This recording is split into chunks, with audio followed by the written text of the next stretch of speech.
The town was quiet, too quiet. Nestled between dark hills, it felt forgotten. The townsfolk kept to themselves, their eyes wary, their smiles thin. They whispered about the library. The old stone building stood at the end of Whispering Pines Road, shrouded in shadow even on the sunniest days. No one went there, not anymore, not since the disappearances. They said the library was haunted, that the whispers heard in the stacks were not the rustle of pages, but the pleas of lost souls. Some said it was a portal, a gateway to somewhere dark and cold. Whatever the truth, the library remained a looming presence in the silent town, a silent warning to stay away. Maggie was different. New to town, she didn't know the stories. Or maybe she didn't care. She saw the library and saw not fear, but adventure. The building with its Gothic architecture and overgrown ivy called to her. One crisp autumn afternoon, she decided to see it for herself.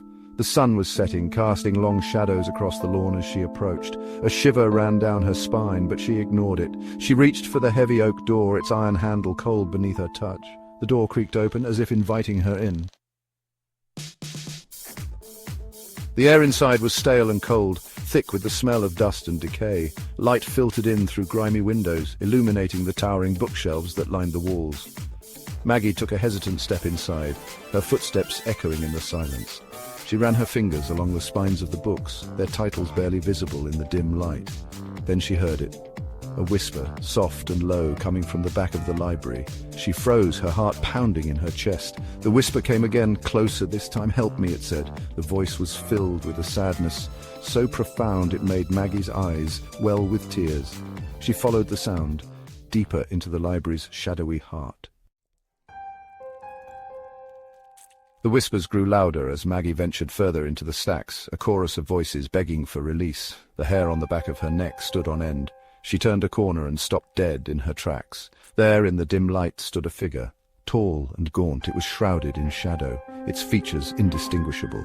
Books tumbled from the shelves around it, falling like rain. Maggie gasped, her breath catching in her throat. The figure turned towards her, and a pair of eyes, glowing with an eerie light, met hers. Fear, sharp and cold, shot through her. She tried to scream, but no sound came out.